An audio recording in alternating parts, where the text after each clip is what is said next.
pilih Ganjar, maka sebetulnya Anda mencoblos kandidat hangus. Suara Anda tuh hangus.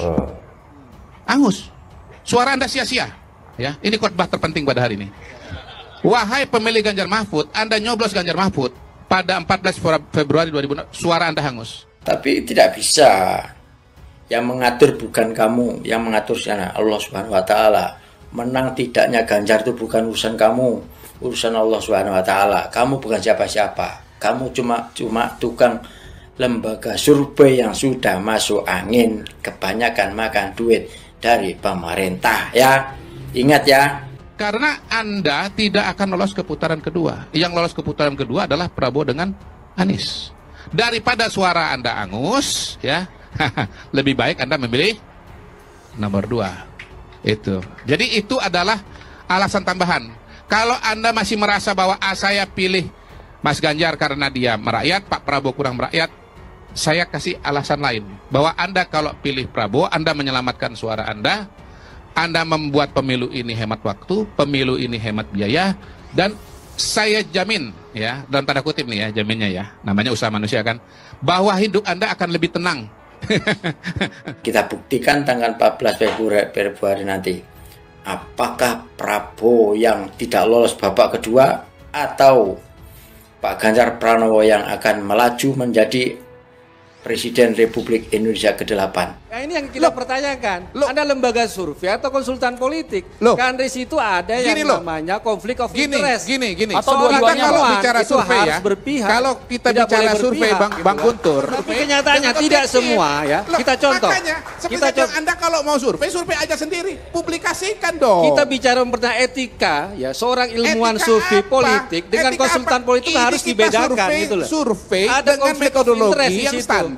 Dengan pertanyaan yang standar yang Anda bisa cek di semua jurnal-jurnal ilmu politik. Ya memang bunyinya begitu. Saya mempertanyakan Anda tukang survei atau tim sesnya Prabowo Gibran dengan membuat gerakan satu putaran. Boleh dong, sebagai saya kan boleh saja saya ketika saya nggak percaya Anda boleh dong kalau gitu. Tetapi saya juga mau jadi aktivis boleh dong. What? Indonesia tanah air beta pusaka abadi nan jaya. Lembaga Arus Survei Indonesia atau ASI merilis hasil survei elektabilitas Capres dan Cawapres di kalangan Gen Z pasca debat perdana Capres dan Cawapres pemilu 2024. Hasilnya, elektabilitas pasangan Ganjar Pranowo dan Mahfud MD unggul di kalangan generasi Z. Survei dilaksanakan pada tanggal 16-21 Desember 2023 secara nasional di 34 provinsi di Indonesia. Lembaga ASI menyatakan populasi survei ini ialah Gen Z, penduduk usia 17-23 tahun.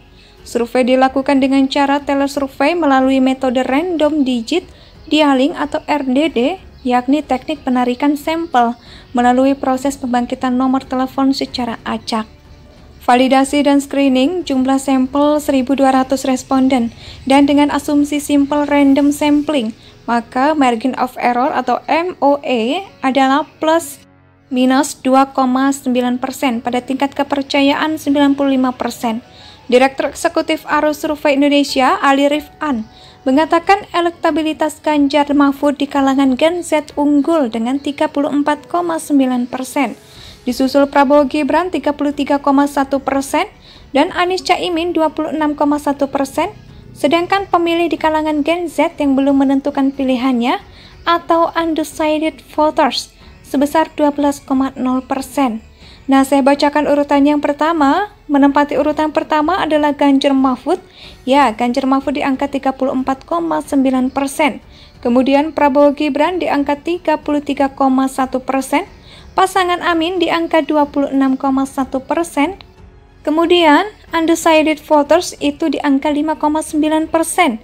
Ujar Ali Rifan dalam rilis survei tersebut di Jakarta Pusat, Rabu 3 Januari 2024. Jadi ini urutannya. Posisinya yang kalau bicara urutan pertama adalah Ganjar Mahfud, disusul Prabowo Gibran, kemudian pasangan Amin tambahnya. Ali Rifan mengatakan potret Gen Z merupakan pemilih kritis dan lebih otonom. Sebab secara demografi, kata dia, Gen Z dalam survei kebanyakan adalah mahasiswa dan belum menikah. Nah, jadi ini adalah potret para Gen Z. Mereka adalah pemilih kritis, pemilih yang menurut saya lebih otonom, karena secara mayoritas kalau kita baca demografinya, mereka terdiri dari beberapa mahasiswa, kemudian rata-rata mereka belum menikah. Jadi secara beban itu tidak seperti generasi di atasnya, Gen milenial dan Gen X. Makanya pilihannya tentu saja jauh lebih kritis angka-angka ini, ucapnya. Lembaga Arus Survei Indonesia atau ASI merilis hasil survei elektabilitas Capres dan Cawapres di kalangan Gen Z pasca debat perdana Capres dan Cawapres pemilu 2024. Hasilnya, elektabilitas pasangan Ganjar Pranowo dan Mahfud MD unggul di kalangan generasi Z. Survei dilaksanakan pada tanggal 16-21 Desember 2023 secara nasional di 34 provinsi di Indonesia. Lembaga ASI menyatakan populasi survei ini ialah Gen Z, penduduk usia 17-23 tahun.